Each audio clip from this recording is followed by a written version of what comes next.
Hi there, everyone. Hello. Welcome again to the Tabletop Mentorship Program Speaker Series. We're super excited that you're here. We see a nice cluster of people already joined in.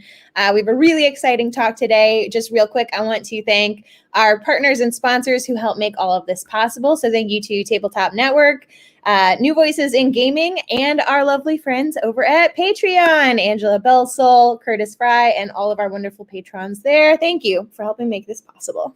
Absolutely. And today, what we made possible was a talk with game designer, podcaster extraordinaire, Emma Larkins. You know them from Ludology, Abandon All Artichokes, and Then We Died. Emma, welcome to our speaker series. Thanks so much for having me. I'm so excited to be here. We're excited to have you here. Absolutely. Yeah. Playtesting is such an important but overlooked skill. And you run one of the best playtesting groups, and Thank you. Yeah, no, absolutely. I mean, I playtest with you a bunch of times. I playtested your games, you playtested mine, and your feedback's always on point, and your questions are so insightful. So, who better to bring on to talk about this? So, thank you again. Thank you. It's a subject that's near and dear to my heart. I think there's some misconceptions around playtesting, and I think a lot of designers get thrust into it without really knowing what it is. So I'm excited to break it all down. Awesome. So just to let everyone watching know, at the end, we're going to do a Q&A. So if you got your questions queued up, we'll do that at the end of the presentation. Cool. So anything else from us? No, I think that'll just about cover it. We're going to pass it over to Emma to share all the wisdom in the world. All right. Hello, everyone. Welcome to How to Lead a Playtest. My name is Emma Larkins. I'm a board game designer, creator of Abandon All Artichokes, and Then We Died, and many other projects published and in progress. I also run the Seattle Tabletop Game Designers Playtest Group. We started out with physical tests a few years ago. For the past year, have been running things completely digitally using mostly Tabletop Simulator and Discord. Over the years, I did a very rough calculation here. Between my own games and other people's games, I've play tested hundreds of games. I've seen maybe not it all, but I've seen a lot over the course of all those games. So first up, I'd like to check in with all of you. Hello, Ashwin. I see so many people from my group in this chat. I am trying to stay focused, but I also am super happy to see you all here. I'm very, very excited. So first up, I'd like to get a sense of where everyone here is in your playtesting journey. So if you want to post in the chat, how many of you are completely new to playtesting? You just type new, experienced. You can type that in the chat or somewhere in between. You can type in between. This will help me to tailor my talk a little bit and make sure that I'm not rehashing stuff or I'm not talking at too high of a level. Yes, I'll stop getting distracted as soon as you stop distracting me. All right, so it looks like we have some new people, definitely some people I recognize from my group, so more experienced. Done some playtesting, not a pro by any means. Okay, cool. Someone experienced. Playtesting my first game. Excellent. Dozen sessions. Cool. So it looks like we have people from across the playtesting experience spectrum here. So it's good to know. Before we dive into the mechanical technicalities of playtesting, I'd like to get a little bit philosophical because the why of playtesting is something we don't always explain to new designers. So we will cover functionality later in the talk, but I'm going to get a little bit highbrow here right in the beginning. So multiplayer games are unique in that without other people, the game doesn't exist, right? Every player brings their own perspectives and personalities to the table. These perspectives and personalities interact with the mechanics of the game to create the overall experience. This is one of the main things that makes board games so incredibly compelling. This melange, this mashup of humanity and logic. It's also one of the main things that makes board games so difficult to design. Outside of a few special cases, it's impossible to figure out what the experience of your game will be without playtesting it. When I studied product design at Stanford, they called this user testing, and it was described to us as something mostly used by large companies to ensure the things they made were desirable, marketable, and safe. testing products is very much a real world professional discipline that people study for years to get good at. Kind of scary, right? There's a depth there that you can certainly dig into if you're interested, but lucky for us, for me and all of you, the basics are pretty easy to grasp. So basics of playtesting a game or playtesting a product, testing a product, make a prototype, observe how people interact with a prototype, fold those observations into making a new prototype, repeat, right? Simple enough. If you're new to all this and not sure where to start, or if you've been doing it for a while and want to take testing to the next level, I'm here to help.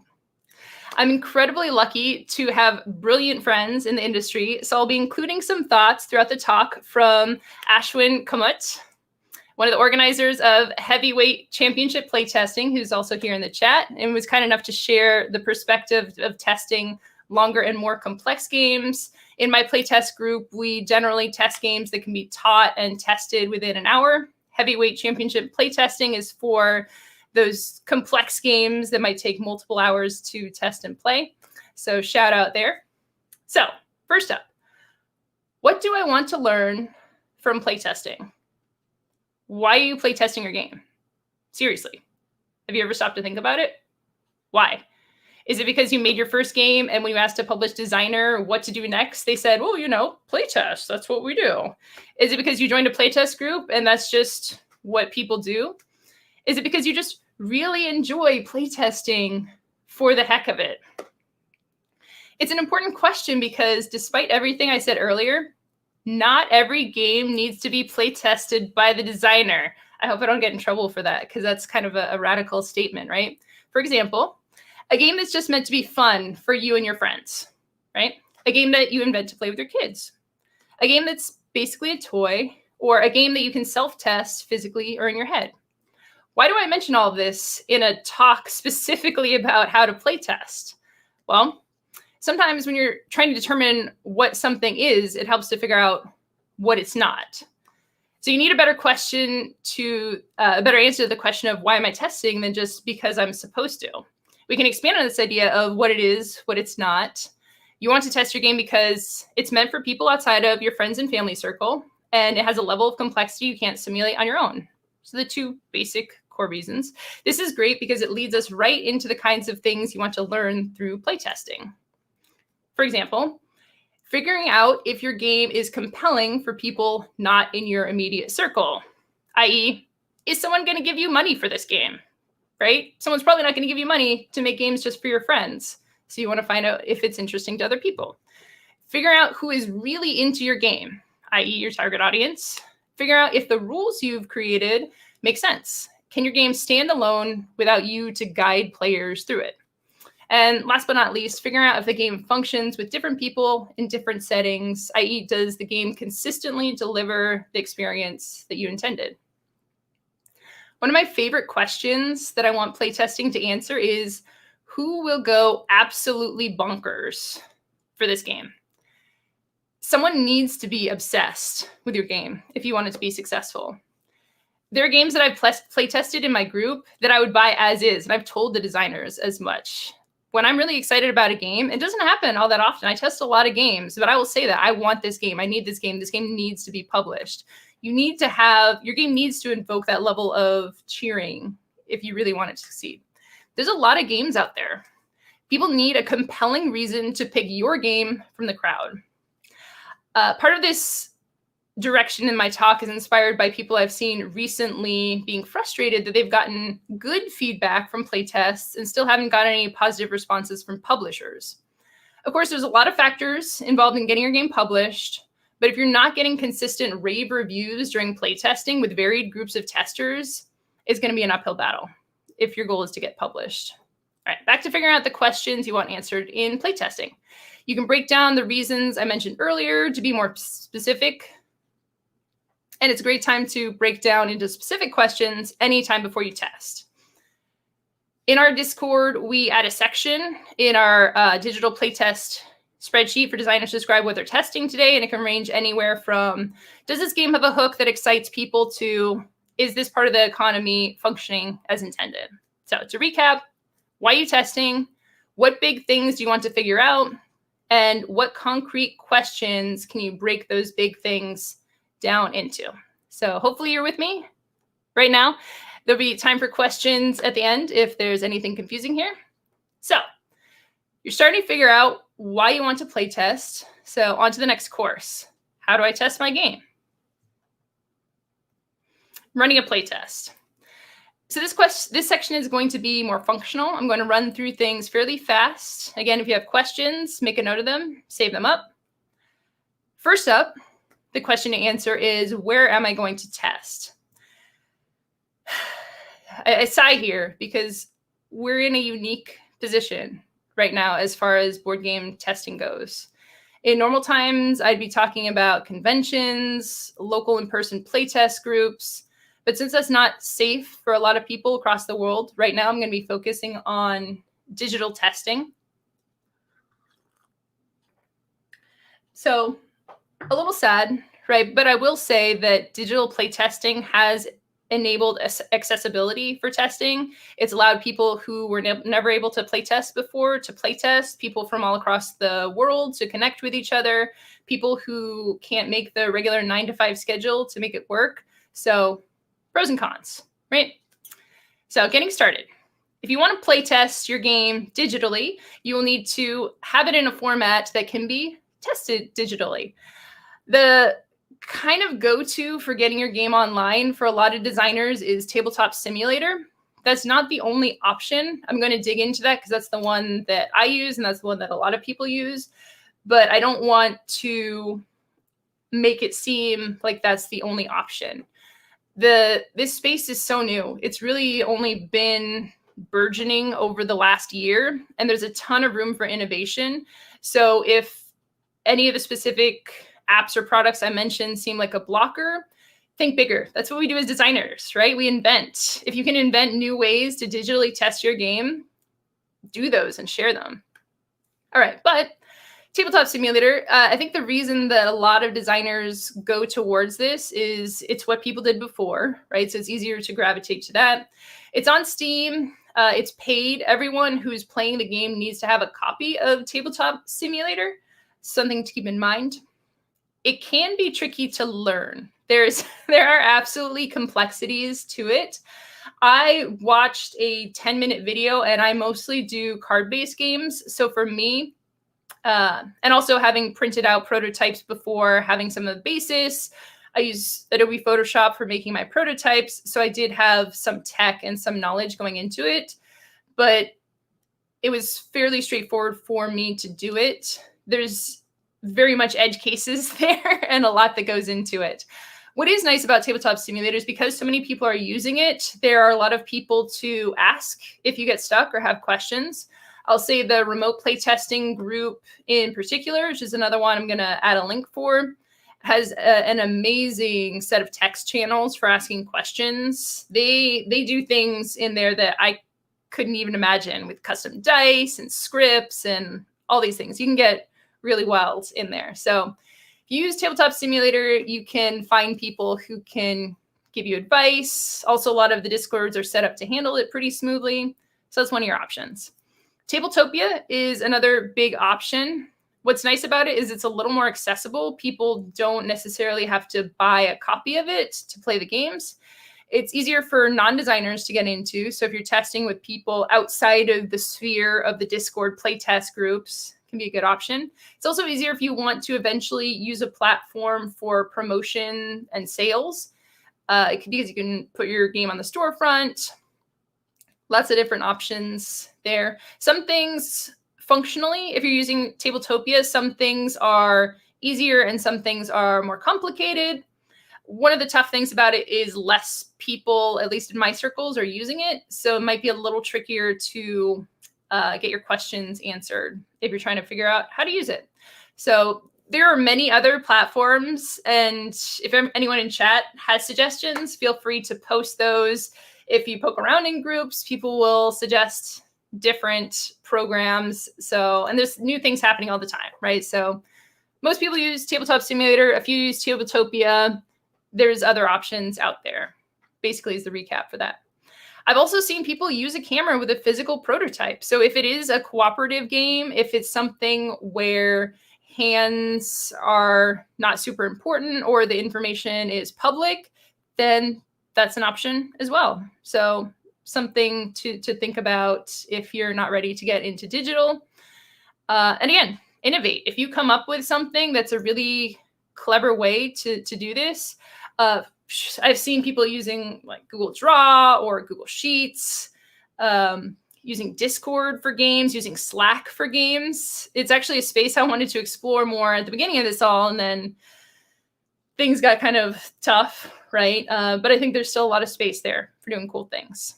So yeah, that's getting your game online. So your game is online.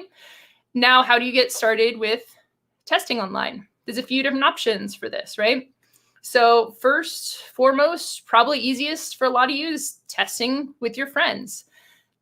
Discord, anyone can start a Discord. By the way, if you have not played around with Discord and you're unfamiliar with it, my friends and I actually migrated to Discord from Skype for our online video game playing, because Skype, I mean, you can use Skype if that's your thing, but Discord is great for having different text channels, for having different voice channels. So if you just want to spin up a Discord to try it out, invite a couple of people, that's a really great way to get acquainted with it. You can also test with designers and non-designers. So maybe your friends are designers, maybe they're not. Just as long as you're aware of what you're testing for and who your target audience is. Sometimes designers or non-designers can be a better group to test with. Next up, you can test with your community that you build. So if you do set up your own Discord, if you are an established company, or if you plan on being established, for example, if you plan on running a Kickstarter and self-publishing one day, then starting a Discord where you play test your game and start to invite people can also turn into marketing someday. So that's super cool, right? It's more work, running your own Discord, running your own community, but definitely an option if you're looking to build a platform. Last but not least, what most of us end up doing is selecting from amongst the smorgasbord of mostly Discord-based playtesting groups that are digital. So I run a group. There's the remote playtesting group. I mentioned the heavyweight championship playtesting group. There's Break My Games, I hope I'm saying that correctly, I think has their own group, and so many other things. You can playtest any day of the week. You can playtest anytime. There's just so many options right now, which is amazing. If you want to playtest 7 days a week, you can do that, which is great. Again, coming back to Discord, joining an existing Discord can be intimidating. It was intimidating to me when I started. I know that can be a blocker for some people. The important thing to note is a lot of groups, such as my own group, really strive to make it easy and accessible for new people. So I'm going to just do a quick rundown of what our group does on a playtesting night to make you a little more familiar and comfortable with it. People start showing up at 6:30 p.m. Pacific time. A moderator is in there to describe the philosophy of our group, to welcome new members to the group. We have a spreadsheet where people have listed out their games beforehand, how many players they're looking for, the things specifically that they're going to test. We call on the first person in the list. I know it's scary, but we're all friends here, so it's not that bad. This person pitches their game to our voice channel, and people jump onto the game, either in the sheet or just speak up on Discord and say, I'll test that game. And then you go into a small room with that group of people and test the game from there. So a lot of people will see Discord as a forum. There's lots of text channels. The text moves really fast. I have to participate in that. Luckily, a lot of playtest groups do make it pretty easy. And the other thing is, groups such as my group invite people just to show up. If you're not ready yet, come hang out, lurk in the voice channel, hear that it's not that bad, not that scary, so you get a chance to try it out before you really have to decide. Yeah, Playtest Northwest just wrapped up Sunday morning playtesting prior to the video. It's another fantastic group that you should check out. So you can choose a group that's a good time of day for you, a good day of the week, which again is great for accessibility, for families, for people who have work hours outside of the usual 9 to 5, who don't have a local group. The last thing I'm going to say about choosing a group is it's really super important to choose a group that has a visible moderation team and a code of conduct. Putting your game in front of others to be tested is a very vulnerable thing, and you need to test in a safe environment. So I would love to say that, groups are self-policing and nothing bad has ever happened in the tabletop industry, but bad stuff happens. It's really important for a group or a community to build safety in from the get-go and to actively manage and make a space safe instead of passively waiting for bad stuff to happen. So again, looking for signifiers such as a code of conduct. We have pronouns in our group, and we just constantly reinforce the kinds of things that our group stands for. So all that's important. Okay, so your game is online, you formed or joined a group, and it's testing time. Let's test. But first, respecting your playtesters. All right, so this is something that I'm very passionate about. So I'm going to dig into this a little bit.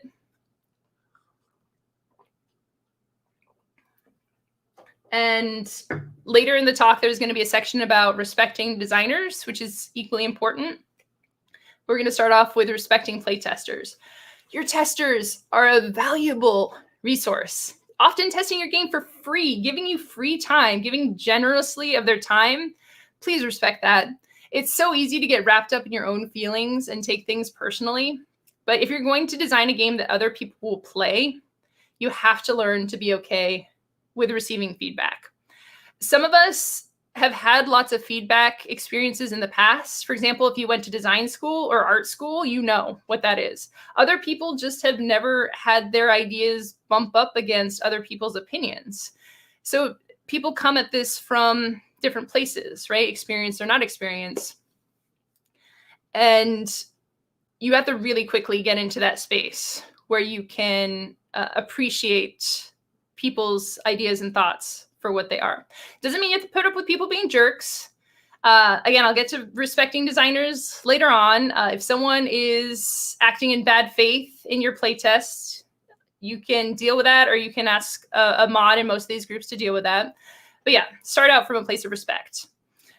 Second of all, make sure you're creating a safe environment for your playtesters. You are the host of a playtest, especially digitally. Often you'll be in a room by yourself with just a bunch of other testers, people who you might not know and who might not know each other. So just be aware of the code of conduct and make sure that you as the designer specifically are making notes, making sure people respect each other, talking to the mods if there's any issues. All right. Listen to your playtesters. Please, please, please don't argue with your playtesters. They're sharing their experiences and feelings, and those feelings are real, even if they can't always quite put them into words. A designer arguing with me about my personal experiences with the game is a sure way to get me to never test your game ever again. And I get it. Maybe somebody was confused. Maybe they held the cards upside down. Maybe they just played in a non-optimal way. Maybe they've never played this type of game before. But ultimately, it's your fault as the designer if they had that experience. It's your responsibility, I should say, as the designer. You have invented this experience, and people are just doing their best to live within that experience. And this is really tough. I've argued, I probably still, in every test, something happens, and I'm like, well, that wasn't really what I intended, or it's really hard to stop that. But you will get much, much better feedback if you, again, make it a safe space, make people comfortable sharing their experience, because they're not wrong. I always say this is the most important thing. Whatever it is they experienced, they are not wrong. If it's a game that if it's a group you're testing with and there's other designers in there, you can respect your playtesters by playtesting other people's games, give as much as you get. Make sure that you have continued consent during playtesters. Playtesters opted into your game and they can opt out at any time for any reason. This is one of the core things in our code of conduct and in our rules for our group. If a playtester says, I've seen enough to go to feedback, please respect that. You're not going to get good feedback if you just say, if we could just play this for an hour or two more, I really need to see this thing. They're expressing to you that they're done, you know, and you should honor that. I haven't seen this, but I don't know. Once in a while, there could be someone who just tests everyone else's games for 5 minutes so they can get to their game. Again, I've never seen that happen. I guess it could happen at some point, but for the most part, continued consent is just act from that space. The heavyweight championship testers have a really great technique that I haven't employed yet, but I would love to try. So for theirs, after 90 minutes, again, they test very long games. So for your group, it might be 60 minutes or whatever. We stop and do a quick reflection. If there's a unanimous interest, we power through. Else we stop and enter into final feedback. So just checking with everyone. Like, is everyone okay to continue with the test? It's a great way to make sure you get good, honest responses from people. All right, on to the test itself. It's really important to set expectations for the game and the test. If people go in thinking that it's going to be a light 15-minute party game and it ends up being a 3-hour Euro game, you're not going to have a good test. You want to set a stage for how done your project is, ideally. So this can be a percentile or descriptive. This is the first time this game has been tested. Great. Is going to be very different. I'm going to give very different feedback as a tester than if you say, this game is 90% done. This question trips people up a little bit because they're trying to figure out, is it like 67% done or like 73% done? It's just whatever. You know, I've tested this 100 times. There's a bunch of ways to say it, but some form of this is super helpful. What kind of feedback you're looking for? You can say things you want and things you don't want. Like, the art on this is clip art. I have not put any effort into this. Please don't comment on the art, is a very valid thing to say when you're asking for feedback. Someone might still say, hey, I know that you haven't worked on the art, but if you did some things with the graphic design here, it would make it easier for me to understand and play the game. That's still valid feedback. And still can be very useful. For example, if you're just looking for the play experience of the game and you're open to feedback, you can say that. If there's just a couple very mechanical things you're looking for, framing it's not limiting the kind of feedback because people are still going to share their thoughts. It's actually just making it a lot easier for people to focus what they're trying to say. Reiterating exactly what is you're testing for. So like we said, in our group, people pitch their game. They say what they're testing for. Just make sure you emphasize whatever that is, early impressions, balance, etc. How long the test will take. In our group, we test for an hour, including teach and the test. Most of that is to make sure we can get through all the games, to make sure that people's time is respected and everyone gets equal time, basically. If there isn't that framework, then let people know ahead of time. This should take half an hour. This should take 2 hours, just so people know what to expect. Next up, if you're playtesting your game, you're going to have to teach your game to new people. Make sure that you that you practice doing this.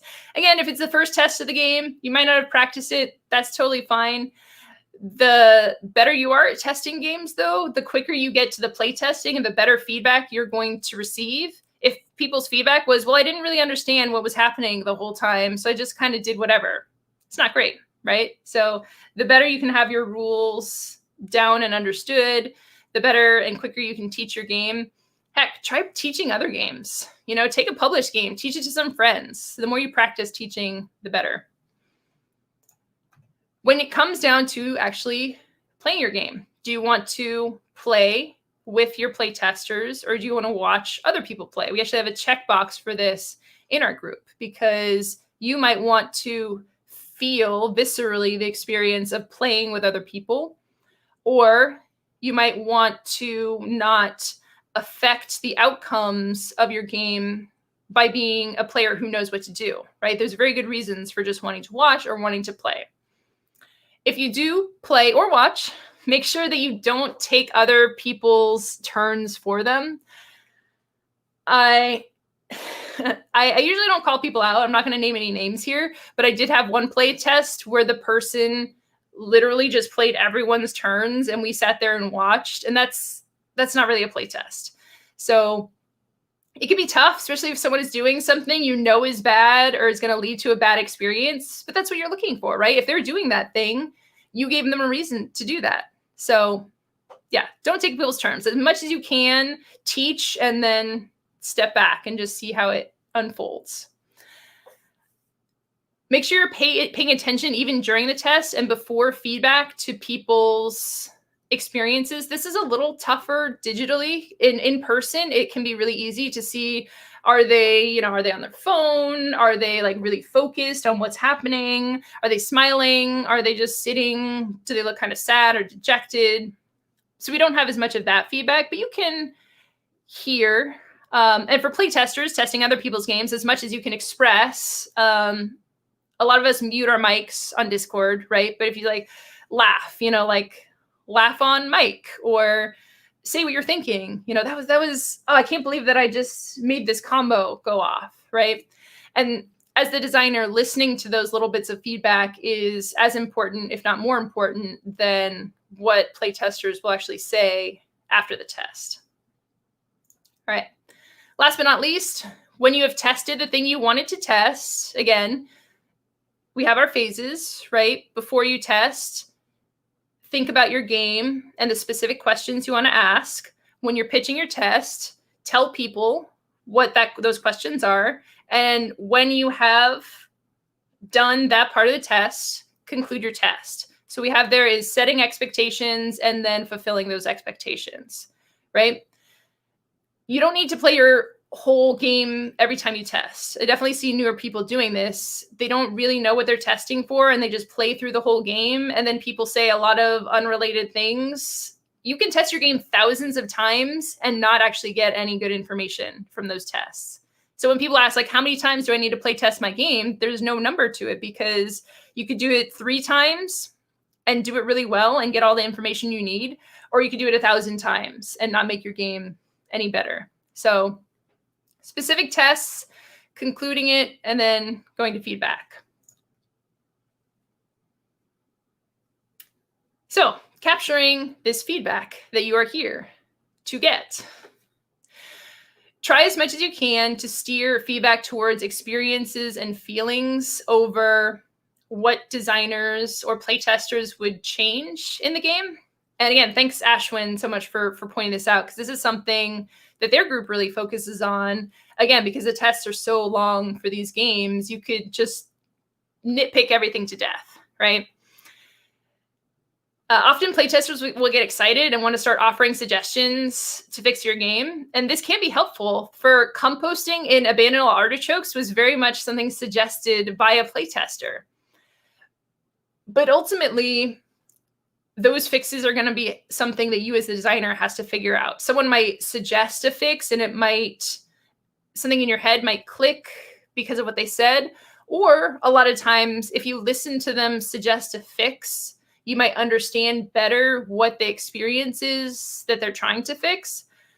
So their idea might be terrible or it might have been something you tested before. Never say that, by the way. If someone suggests something and you say, oh yeah, no, I tested that, it didn't work. It's very disheartening for playtest. They had no way to know that, right? But yeah, the more and more you can focus on, oh, how did you feel on this turn? I noticed that this turn took a lot of time. What were you thinking? You found this card and this card. What made you choose those things? Asking specific questions to dig into their experience is really great. Again, Ashwin has so many great ideas. So I literally stole, with permission, these questions that they have in their group. When I sat down, what I liked or got excited about. During the rules teach, what felt unclear and what felt great. Player turns, keeping track of how much time people are spending on their turns. Other players' turns, how did you feel when someone else was taking their turn? How did their decisions affect my decisions? End of the game, how it resolved, if it resolved. And scoring, if what felt strong, overpowered, weak, or just didn't make any sense. Take notes of some of these things that you observe during playtesting. One thing, I did a little bit of in-person play tests with people's consent, but haven't really done since, is recording sessions. So that can be nice. So you don't have to be there sitting and taking notes. It can be a little tricky, usually better with a personal group that you've collected. There's a lot of factors to that, but it is something that people have done in the past. Ask for written feedback. Again, another great thing from Ashwin, and not something that I've really done in my group, but I'm thinking about for the future. If people can write out their notes and just give it to you, it means that you can be listening to them talk and discuss with each other instead of being distracted by taking notes. I can only do one thing at a time. So if I'm taking notes, I'm not hearing what people are saying. So as much as you can limit that, the better. Provide feedback forms. This, again, was a little more common in open playtesting, like at a convention, but it's an option. If you have specific questions you want to ask about specific parts, making a form, making a Google form or whatever can be an option. All right, organizing and acting on the feedback that you've received from your playtesters. I'm not going to get too deep into this because it touches a little bit more just on how you design games. Feedback is just one of the data points that you put into your decisions when you're making design decisions. As you are going over feedback and thinking about what happened during the playtest session, dig into your intentions for the game. Keep your designer insight in mind and see whether the feedback gels with the direction that you want to take the game. Ultimately, you make the choices as the designer. Unless you're working with co-designers or you're working with a publisher, there can be other factors, but the way design works for most of us is you're making the game. So someone might suggest something that just isn't what you want or the direction you want to go in. It's a really fine balance to strike between having an open mind and listening to how people respond to your game and sticking to your gut as a designer. This is something that can take years to develop, this sense of that balance. So you just gotta try it out, and see what are most people saying. What are my target audience saying? You might be testing a game with people and find out like these just aren't the people who are going to play my game, so they're not going to give great feedback on it. You might have to find other people to test with. You might have a mass market game and be testing with hobby gamers who usually play Euros. There's a lot of stuff that goes on there. So just keep that in mind, be aware of it. Most of all, though, don't discount feedback just because it frustrates you or doesn't gel with how you felt playing the game. So again, you're playing with other people because you want other people to play and ultimately probably buy your game, right? You could be wrong. As in life, as with anything, right? You could just be wrong with the things. Now, again, not that no one's experience is wrong. So your experience isn't wrong, but there's a lot of stuff that goes on. You have the whole game in your head. You designed this game. You know all these things that your players don't know. So make sure you listen to those things. Incorporate the feedback into a new prototype. So once you've gotten the feedback, make a new version of your game. Don't just bring the same prototype to the same playtest group without changing anything. That's another one of my pet peeves, is just like, oh, I tested this last week. It's like, oh, what have you changed since last time? It's like, oh, I didn't change anything. It's like, okay, well, we put all our work into giving you all this feedback and you didn't use any of it. So I don't feel like my time is really well spent. It's really easy to turn off and disrespect playtesters by just, again, not that they're right, but again, if you playtested it and didn't use any of the feedback, that probably means your game's ready, right? It's done. You don't need to playtest anymore. As you're doing this cycle within, for example, a group like my group, be aware of playtester fatigue. People have different comfort levels with how often they test their game. Some people want to test the same game every week. Some people go months without retesting the same game. If you need to test a lot of small iterations, you might need to get a co-designer or a developer for your game. It's important to make a distinction between the kind of feedback that you get from open playtesting, with the kind of feedback, like the nitty gritty of developing, like taking a game that functions, that's fun, that people enjoy, and tweaking these little levers to make sure that it's perfectly balanced, those last stages. So for Abandoned All Artichokes, I had many card powers. They interacted with each other in different ways. I play tested it a lot with my group, but I also tested with friends, with my publisher, in other ways, self-tests, just like playing through things, looking to see if the math worked out correctly, because just people don't want to do that. Sometimes people bring a game to my playtest group that's been tested a lot by a lot of people in the group, and people aren't as excited to dive into that because they're like, well, I kind of said what I was going to say and you haven't really changed anything. So yeah, just something to keep in mind. All right.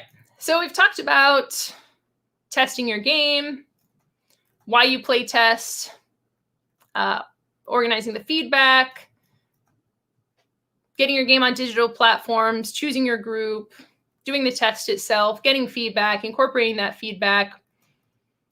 And I have a little bit of time left, so I wanted to talk about testing other designers' games. Again, most of the people here in this chat right now, or a lot of designers in general, are going to be in an open group where the unwritten rules, or often the written rules, are, hey, you test my game, I test your game. We're trying to make this so we all get equal value out of what we're doing. So often, if you do not play test other people's games in these groups, you will probably not be in the group for long. And if you do bad things when you are a playtester, you also not be in the group for very long. So things to keep in mind when you're testing other people's games. Respect the designer. I said at the beginning of this talk, respect your playtesters. Also, when you're playtesting someone else's game, respect the designer. The designer is putting their work out there for you to play. This is an incredibly vulnerable thing for someone to do. They made a thing and the thing might be bad, and that's a really scary thing, right? Make sure, please, keep your feedback related to the game and keep it constructive. Avoid cruel generalizations like, I hate this game or this game sucked. Like, I have heard people say that in a playtest, and that's just, no, don't ever do that. Even no matter how strongly you feel it, like maybe the game did suck, maybe it's completely broken. The designer probably knows that, but there's a lot of ways that you can say that in a way that's not hurtful. You can say, like, I didn't feel like I had agency. I didn't feel like I was making interesting choices. I was frustrated. I use that a lot. I love to use that word. I was really frustrated. And the sandwich method, right? Like saying some nice things and saying some maybe not as nice things works really great. So you set up this world where I got to pet all the cats, and I was really excited about petting all the cats in your game. And then I had to do all this other stuff. I had to like get out the food, and I had to build a house, and I had to shoo off the dogs. And I never got to the point where I could pet the cats. And all I wanted to do was pet the cats. So being specific, saying what excited you about the game, and then making sure to be as kind as possible. And also, they're going to be testing your game too, right? So do unto others as you want done to yourself. If the test is running long, don't be afraid to suggest moving to feedback. Again, I talk about consent a lot in playtesting and how it's important to make sure everyone is happy and comfortable in the space. It might be a negotiation, say like, I think we're okay to move to feedback, and the designer might say, okay, there's this one thing that I want to see happen, so I'm just going to accelerate it to that point or whatever. It doesn't have to be this aggressive thing, but it is something to keep in mind. Focus your feedback on your experiences and feelings during the game. So we talked about this a little earlier on. The unique thing you're offering as a playtester is your unique experience and your feelings. So that's really the thing of value that the designer wants to capture. And recognize your feelings may not be universal. Saying things like, I felt like I didn't have a lot of agency on this turn, didn't feel like I was making interesting choices. Offering solutions to design problems is tricky because rarely do you come up with something the designer hasn't come up with before. As I mentioned earlier in the talk, talking through the problems might help the designer figure out your experience better, or something might click. But I feel like a lot of the tests I participate in devolve into this, like, oh, you could do this, you could do this. And designer's like, well, I could do that. And then what about this? And then everyone's thinking, it's a little bit, you're getting a little out of the playtest and into co-designing, which can be great too and very useful. But everyone who's playtesting your game might not have signed up for this long, drawn-out discussion of designing your game. And they might feel weird about leaving. So best practice I found is to ask before offering potential solutions, being okay with the designer saying like, no, I got everything I need. Asking questions too, as a playtester, to understand their intent. I do this, I feel, I think sometimes people get scared because my questions are like, but what's a good question? It's like, so, because usually I want to say like, I really didn't like this. And then I turn it into a question. I don't know if that's good or bad. It's like, so I noticed that you had this market here and no one ever bought cards from this market. What was your intention with having this market there? It's not meant to be a jab or a gotcha. It's a lot of times my first instinct is to be aggressive about it. It's like, oh, I didn't buy any cards from there at all. But sometimes understanding why the designer did something can help me to tune the feedback. Last but not least, as a playtester, again, the designer is the host of this session. It's mostly up to them to make sure that it's a safe space and everyone is cared for and taken care of within that space. But as a playtester, you can be aware of that too. And if you see something, say something. You know, if the designer or someone else is doing things that make other playtesters uncomfortable, I'm always open as a mod. Most mods and groups are more than happy to discuss this thing, because another way that playtest groups kind of fall apart and become a place people don't want to be in is because people do something and no one says anything about it. And the people who it happened to feel uncomfortable. So we can make these spaces great and fun and fabulous by being good to each other and making sure we look out for one another. Yeah, so that's about it. Learning to playtest is a lifelong skill that every published designer I know is still working on improving. Again, even just talking to Ashwin, I saw it was like, man, why don't I do any of these things? Like, those are such good ideas. There's so much to learn there, but getting started is not that hard. You know, the joining a group, participating, even just as a fly on a wall in someone else's test, seeing a little bit of how things work is another thing we can do in our group. We have people share their screens and people can get in there and just listen so they can learn up close and personal how exactly a playtest works. Yeah, just to recap everything from the talk, in case everyone missed it, figure out why you're playtesting your game, get your game into a format that can be tested, join a group for testing that, test your game, and test other people's games. That's about it.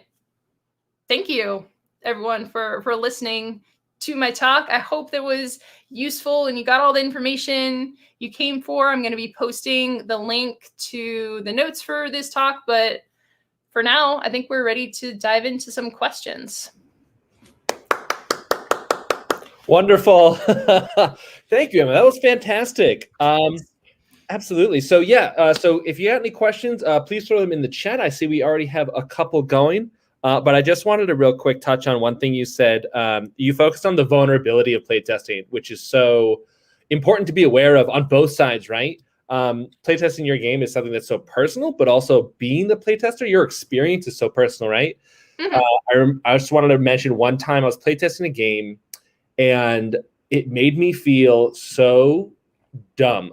And that's like a real trigger for me, you know, is like feeling like I don't understand something, like sends me into some spiral. And like, I was trying to give this feedback while like holding back tears. And thank goodness the designer was so open to receiving that and felt and knew how vulnerable that was, you know, and was so supportive of that and really took the note. And that was just wonderful. But yeah, I love that you touched on all that, which is absolutely fantastic. Absolutely. Yeah.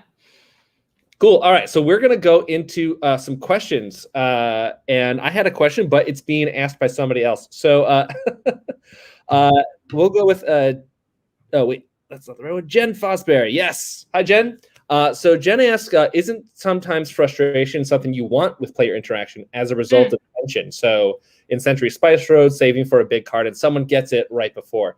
How do you distinguish that between the frustration of, being legitimately frustrated with something in the game that wasn't intended? Oh gosh, that is such an amazing question. And I think becoming experienced as a designer, honestly, playing a lot of games, both as a designer and a playtester, can help to kind of distinguish between that.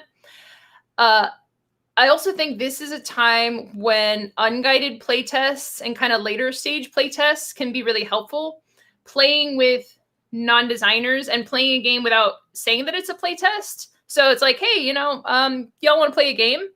And I think you can have it, because having it in a design playtest session mentality is great, but it can lead to a lot of false positives. People start digging into things and they're like, oh, I was so frustrated here. And the designer might say like, well, some frustration is good. And they're like, yeah, but it felt really, really bad. And they can get really focused in on that. So not just testing with a variety of people, but testing in different settings and with different ways of pitching your game.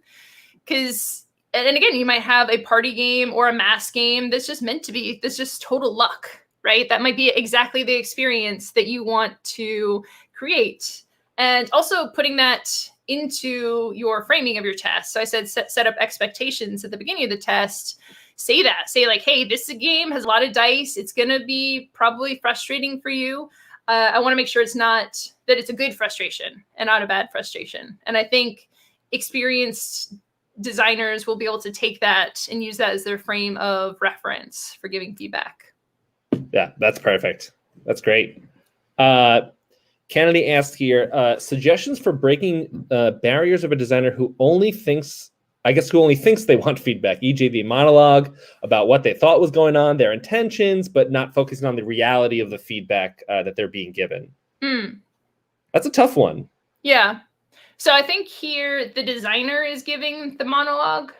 Yeah. About what they thought was going on, their intentions, not the reality of the table. Whew. Yeah, that's a really tough one. And I, especially as a moderator and someone who builds and shapes communities, I try and take some time to really be honest with people. And I don't expect this is something that every designer, every playtester will do. I think it's really better suited for people curating the group and people with experience, because it's tough to say like, hey, I've tested with you. Other people have tested with you. This is an issue. And if you don't correct this behavior, it's not good for the group and it's not good for you as a designer. If you do feel comfortable, again, try and do that. But there's definitely, and that's why I say as a designer, you have to become okay with receiving feedback, and don't monologue. The less you can say during a feedback session, the better. Like, just don't. And I am so bad at this, honestly. I get into my train and, it's really, really tough. But yeah, the more you can just shut up, honestly, and listen to what people saying, just like be a therapist, be a psychologist, right? It's like, oh yes. And how did that make you feel? And then just listen. It's like, oh, tell me more about that. Is really like, you shouldn't be monologuing. And ultimately, like, these designers who monologue and just can't get over that hump, just aren't going to succeed in the playtest group or as designers. So it's just something people have to come to terms with. Yeah. That instinct to over-explain is very strong, as I might be doing right now. Yeah. It's right, tough. It's really tough. Yeah, it is. So Derek asks, first, thanks, Emma. And should you be public or unguided playtesting only when you feel you've had a finished game? What is a finished game? I mean, come on. A game isn't finished until it is in paper. And even then you look at it, you're like, shoot, I should have done this thing. No, that's kind of a snarky response. But public playtesting, unguided playtesting should definitely be done later in the development cycle, mostly because to be respectful of those people who are unguided playtesting. And because I've done ones, first of all, you need to have your rules. They need to be well written. Ideally, have someone look over it before you send it off to random people. Because I've gotten rules, I'm like, I don't understand what's going on here. And it's just been a waste of people's time. You don't have to wait forever.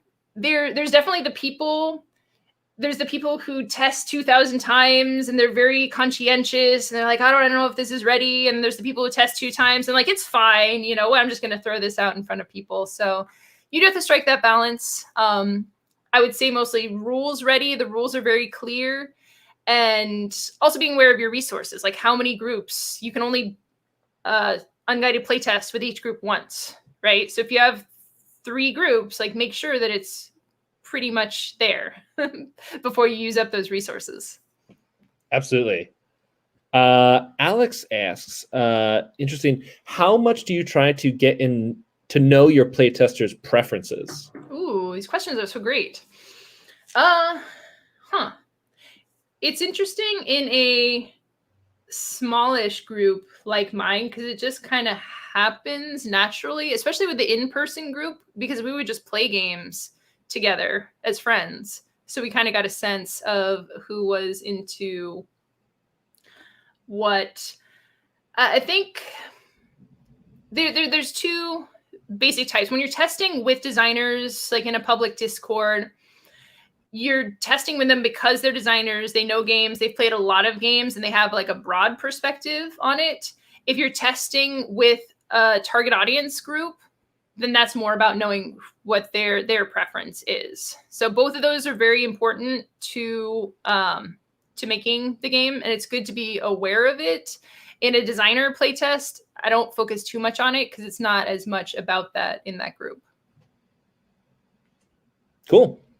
Yeah, I guess if you're testing with designers, you kind of expect people to sort of be a little more knowledgeable about the different types of games, right? So even though my preferences are not there, I can kind of speak to kind of how those games are built or designed, right? Yeah. Oh, and there's a next level technique. And I think as designers get more experienced as designers and as playtesters, something I've tried to do is tune my perspective and my play style to what works for the game. Mm-hmm. So I'm sure anyone who knows me knows that I'm a bit of a min-maxer. I play a lot of Magic the Gathering. I like to be highly technical about my gameplay. I want to do it right. Like you said, about being dumb. I don't want to be dumb. I don't want to be wrong. Mm-hmm. I feel very strongly about that.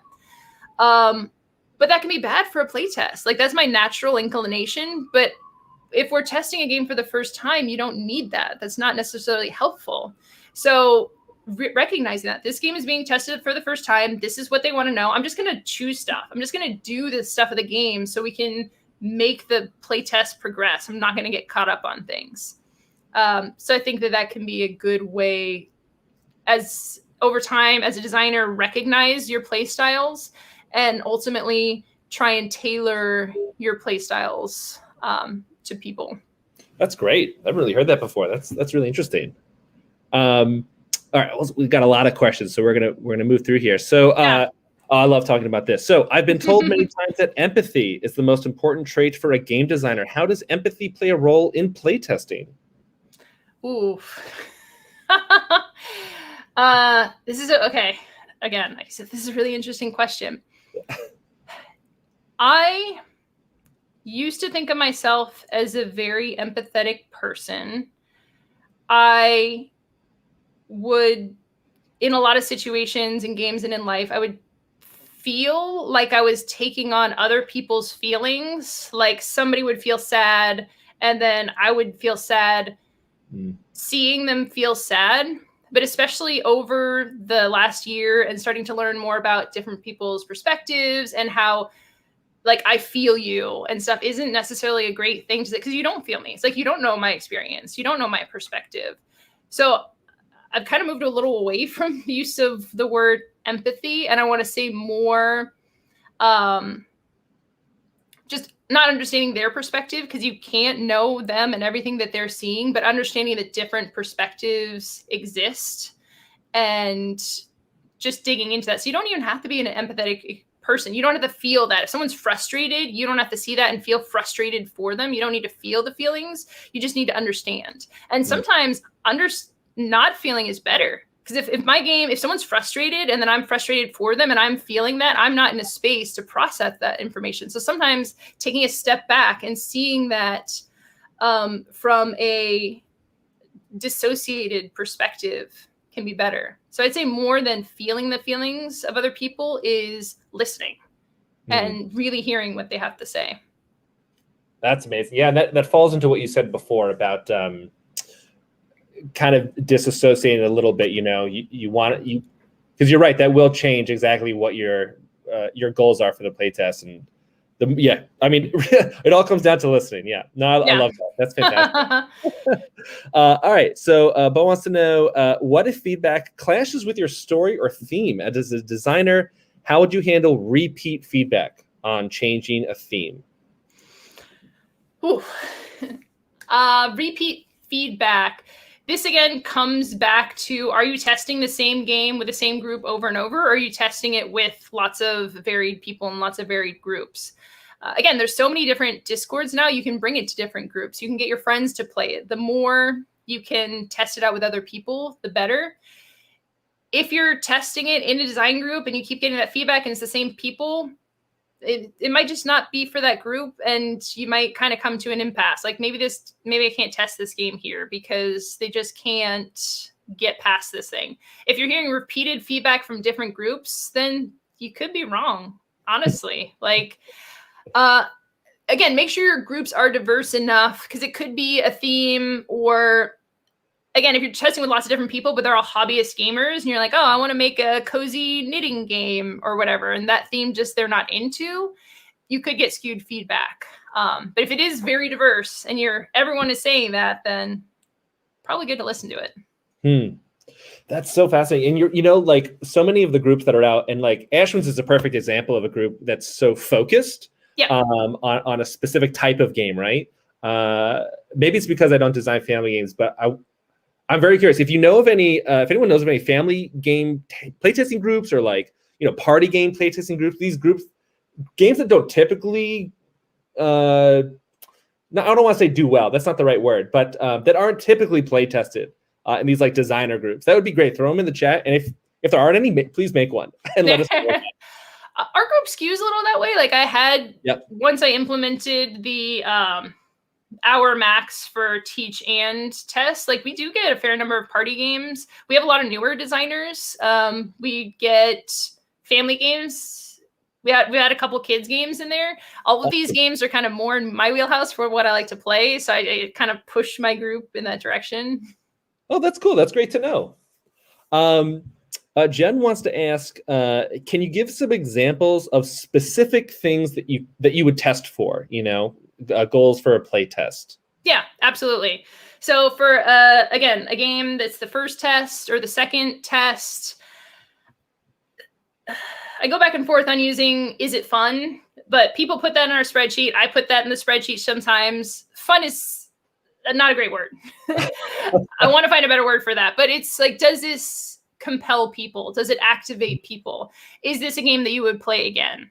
Does it function? That's just such a great thing, is if you early your game, does it even work the way I thought? It's the people buy the cards from here and they do the things in their hand. It's I've seen this in Artichoke's test. It's I got this card draws me more cards. This is an infinite potato. I'm just cycling through my whole deck over and over. And I didn't think of that. It wasn't until a playtester did that I was yes, this game is broken. So is the game fundamentally broken in some way is a great way to test for.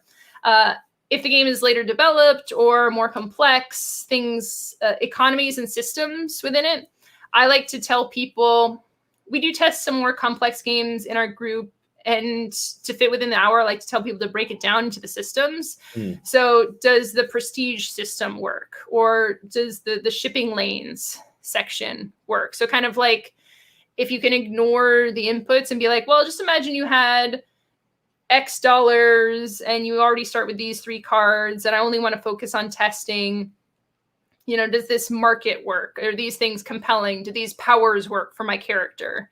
You know, if I had infinite energy, would I want to make these different combos? Or are some of the items in my decks just totally ignored and no one ever wants to get them? You know, that's like, oh, this thing is too hard to pull off, so I always pass this card to someone else in the draft.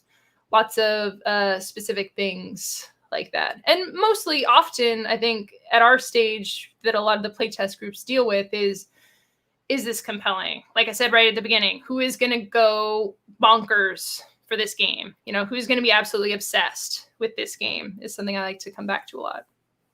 That's great. And just as a side note, I would be absolutely obsessed with a game called Infinite Potato, where that's the goal, is to make an infinite potato. Infinite potato problem. Right. Or infinite potato issue. Yeah. Okay, Derek wants to know, how does one curate a playtesting group? Would you ever want to pre-screen to assemble a group based on their preferences or theme, game type, or mechanics? Like if you're building your own group here. Yeah. So you can absolutely do that. I think now, especially that we can get more granular, like we've already broken into, hey, this is heavier and more complex games, and this is lighter and less complex games. I think as you make your designer journey, these groups are great entries into it. But over time, you start to meet people, you find people who are testing your kind of game or who really like your kind of game. Then you can form subgroups or even spin off and make your own groups. This happens all the time, especially, for example, in a local place where a bunch of people start designing, they're super successful, they're very experienced. They might want to play test with new people sometimes, but they're professionals, you know, so they might want to build a group now with other professionals who can give them a higher level of feedback. One of the things that's great about our group is we have our weekly tests, but if people want to use those channels for tests at other times, they like found a few people. Sometimes playtesters even volunteer. They're like, hey, I love this game. I want to see it get better. Can I test your game again sometime? You know, so for pre-screen on a more meta level for our group, we don't screen for preference, but we do screen. We are aware of what's happening outside of our group on different social channels and things. So that's a way to, you can, you know, at the end of the day, these are our groups. This is my group. You know, I'm not getting paid for this. You can choose, you know, some people might feel bad and you don't want to like be cruel to people about it, but you can say like, hey, these are the people that make sense for me to test with, and kind of make choices that way. Yeah, absolutely. And then I think this might be the last question here. Do you ever separate feedback metrics or data points based on personal game preferences or experience? So you talked earlier, I guess, about you know, do your playtesters like party games? Well, maybe if they don't, playtest in a party game might not be good, or, you know, how do you know that in a group where you sort of all just kind of, you know, do a kind of round robin thing? But yeah, I mean. Yeah. A lot of people, especially more experienced playtesters, will preface their feedback with certain things. So for example, I hear a lot, I'm not really into party games, so this was my experience. Or I draft a ton online, so I do drafting games all the time. So here's some of the things you would typically see in that sort of a game. I think you can make notes of that either in your head or when you're writing down notes for what people are saying, giving insight into what their perspective is and where they're coming from can absolutely change where the feedback is coming from. I would hesitate to go too far down that rabbit hole, because ultimately, if you're getting a lot of feedback that if everyone in the group just is like, well, I'm not really into party games, then you probably need to find another group to test that with. And again, feedback it's good, it's important. You will get insights into those emotions and stuff, but ultimately as the designer, you are making the game. So all of this is hints, all of it is springboards, all of it can be a gut check. Maybe you made an assumption that was completely wrong, but feedback will only go so far. And the important part is how you internalize that and process it and use it for future prototypes. Absolutely. All right. Well, before we go, this will be the last one. Jennifer just has a follow-up where she just asked engaging. So you had mentioned things to test for, right? One of them being are players engaged. How do you tell and how do you kind of ask, were you engaged, or, how do you define that really? Ooh, yeah. Again, it's a little easier in person, the phone thing, and I don't want to hate on the phone thing because it's very much, there's a lot of factors that go into that. Some people are like, oh, flip the table if someone's on their phone, or you're banned from my group. But there's lots of reasons for like managing family stuff or stimulation. Somebody could need to do that to be comfortable. Lots of stuff that goes into it. But more like if you're in person and they're kind of staring off or fiddling around with their pieces or taking their turn really fast and don't really seem to be paying attention to it. And I think tracking turn times can be really effective for this. And again, as a playtester, the more you can verbalize what you're doing on digital, the better, because people can't see that. Mm-hmm. So if I'm taking a long time on my turn, I'll try and say, oh gosh, these are really interesting choices. These are really tough choices. I don't know what to do here. I could do any of these things. I want to do all these things. So that's kind of like a positive. Or right. I could say, I really don't know what's going on. The decision space is really muddy here. There aren't any really good choices. And so I'm going to pick this one, but I don't feel good about it. Right. So, and then if people are taking their turns very quickly and making interesting things, if they're kind of chatting about what they're doing, sometimes you got to feel it out a little bit as a designer. If no one's saying anything, be like, you can ask questions during the test too. It's like, oh, I see that you're doing. So like, oh, can you explain to me what you're doing over there, what you're thinking, what your choices are? And that gives space for a playtester to be like, oh, I don't know, I'm just kind of doing it. Or to say like, oh, I'm so excited, I'm like going to do this and put all these pieces together and I have this plan. Again, you can ask people to say their strategy because you're not playing the game, right? Yeah. It's just like, oh, I don't want to tell you what I'm, although that could be, it's like, I don't want to tell you what I'm doing because, I mean, that can be good. They are engaged. They're like, well, if I say what I'm doing, then these other people will know what I'm doing and my strategy won't be able to pull off. That's a sure sign of engagement, or if you're saying like, oh, well, we can probably move to feedback now and be like, oh, shoot, I was so close to pulling off this thing that I wanted to do. So yeah, basically a combination between observation, asking questions, especially during the playtest. During playtest, questions can be really great for that. And just how enthusiastic people are about feedback too. Mm-hmm. If they're just like, if they're happy and mad, sometimes I'm like, oh, I wanted to do this and I couldn't. And this was so frustrating. And this part still isn't really working, but I wanted it to work because it was working so good with this. And asking specific questions. Sorry, I keep coming up with things. If playtesters are like, well, okay, so what if I had like taken this card and done this? And what exactly these dice? They have the different sides. You're going to have other custom dice in the future. If they're really digging into it, then that shows that they paid attention, right? Mm-hmm. And that they care about what's happening. That's fantastic. It reminds me, you were talking about before about like sort of like play the strategy of like the expected player. And I was in a playtest with Jen actually in our group with a person who was testing the design specifically for an adult and their child. Ooh, yeah. And so Jen took the role of the child and I took the role of the adult. And I just flashed back to like, okay, I'm playing with my niece. Okay, so as I was like doing my turn, I was talking through all the things I was doing, trying to sort of like inform my niece about like, like how the game is working and all this kind of stuff and what my role is and making all these decisions. So I hope Jen was okay with that because Jen really didn't have a lot to do except roll dice, which was kind of the point of the whole exercise. Yeah. But it was just funny to sort of take on that role. As a playtester, the more you do talk through it, and as a designer, you can encourage, be like, hey, so as you're making your decisions, if you're cool with that, just talk a little bit. And some people just naturally do this. Say like I mentioned before, it's like, okay, so these are the options I have. I really wanted to buy that thing, but it was already purchased. But this thing, actually, now that I think about it, this does kind of work, huh? See, stream of consciousness, the better talking and thinking at the same time can really help to dig into some of those insights. And sidebar, if you can get kids to play a game, if your game is playable by kids and you can get them to do it, amazing for testing engagement, because they will be there, or they'll just whatever. Kids have no filter. They're not going to be polite. They're not going to be like, oh yeah, this is not too bad. And finally, don't be nice, but don't be polite.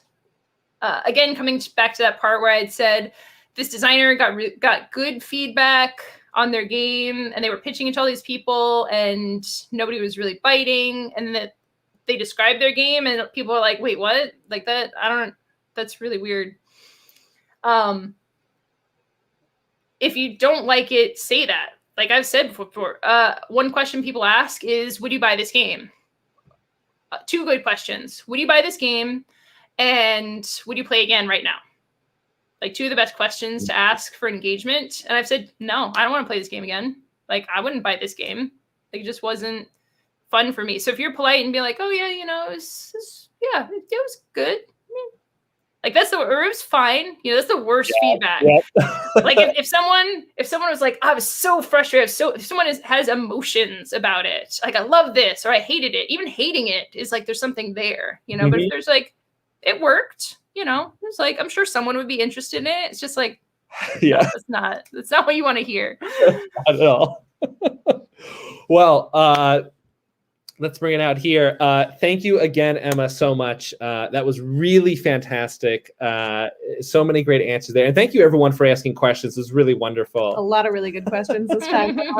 Absolutely. Emma, if people wanted to find you or find about your group, where can they do that? Yeah, so I'm at Emma Larkins pretty much everywhere. I'm pretty active on Twitter. I have a website. I'm going to post the link. The link was posted here, but it should also be with the video. It has the links to the Discords, which people can join. Someone had asked about the Heavyweight Championship playtesting, and that is for people comfortable playing heavier games. They test for 8 hours on a Sunday, so it's intense. But if you're into that, it could be a really good fit. But yeah, I'm open to talking and questions and stuff, and love to hear from people. Awesome. Fantastic. And we just put the presentation notes in the chat there. So we just want to say thank you again to Emma. Thank you again to our sponsors, Tabletop Network, New Voices in Gaming, for making this entire series possible. And then coming up next week, we're going to put a banner up there. 2 weeks. Thank you so much.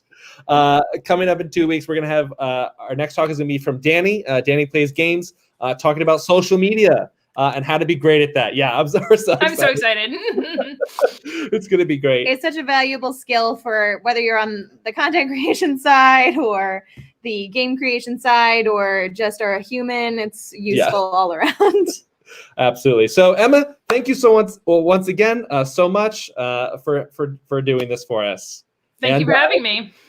Absolutely. And have a wonderful rest of the day, everybody. Take care.